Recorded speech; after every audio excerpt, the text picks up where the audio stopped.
आज Bhanjanagar main road स्थित town hall ठारे भंजनगर ब्लॉक मिलित प्राथमिक शिक्षक संघ तरफ एक संबर्धना सभार आयोजन हो जाइछि। एही अवसर में भंजनगर नवनिर्वाचित विधायक प्रद्युम्न कुमार नायक एवं भंजनगर विज्ञापित अंचल परिषदर अध्यक्ष गोपबंधु महापात्र को संबर्धित करा जायथिला। वरिष्ठ शिक्षक सरोजकांत शतपथी सभापतित्व अनुष्ठित एही कार्यक्रम में सम्मानित अतिथि रूपे शिक्षक नेता श्री त्रिनाथ पट्टनायक, शिक्षक संघ उपदेष्टा तथा आईनजीवी श्री रजत कुमार दास,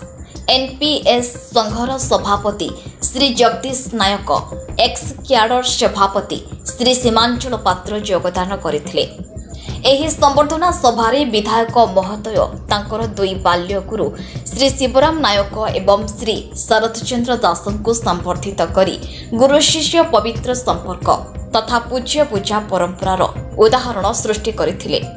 उपस्थित अतिथि माने प्राथमिक शिक्षकंकर समाज प्रति रहिथिबा कर्तव्य दायित्व और मूल्यबोध संपर्क में निज निजर अभिभाषण रखिथिले। एही परिप्रेक्षी में विधायक महोदय भंजनगर ब्लॉक प्राथमिक शिक्षार विकास और शिक्षक मानक असुविधा दूर करने प्रतिश्रुति देइथिले। सभार कार्यक्रम को शिक्षक श्री गंगाधर पंडा उपस्थापना करिथिबा बेले शिक्षक श्री देवी प्रसाद दास संयोजना करथिले। बहु प्रतीक्षित एही कार्यक्रम में भंजनगर ब्लॉक समस्त शिक्षक संघ कर्मकर्ता, शिक्षक शिक्षयित्री, आमंत्रित अतिथि और मीडिया बंधु उपस्थित रही कार्यक्रम को फलप्रद करिबारे सहयोग करथिले।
दीपान आगू गले जड़े विधायक हिसाब से चारिपान आगू जीवार दक्षता भगवान देती। 10 दिन तले पीओ महोदय को डाकी पीडब्ल्यूडी विभाग इंजीनियर को डाकी देखी कौन से आवश्यकता पीओ महोदय कहते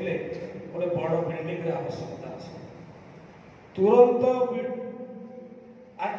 पीडब्ल्यूडी विभाग इंजीनियर को कही तार प्रपोजल दियो राज्य सरकार आर्थिक अनुदान आने दायित्व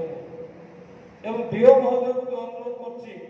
कर जातु स्कूल देखु को स्कूल रे अवस्था भल ना मत कहतु जहाँ अर्थर आवश्यक निश्चित पूर्ण बुलवा भितर देखी मो भाई हिसाब से बंधु हिसाब से ये संपर्क को अवगत रखा मोर निवेदन विधायक व्यस्त थे विधायक काले विजय हेबे एक कथा केही भी केबे चिंता करिवेनी 24 घंटा मध्य आपण मन पे खोला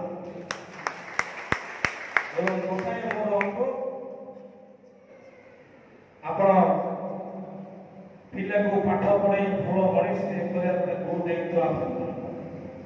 आपण जहाँ समस्या मत कहबे मु ताहा निश्चित भावे मोर भरोसा अछि मोर मुख्यमंत्री ऊपर मोर भरोसा अछि मोर शिक्षा मंत्री ऊपर मु आपण दाबी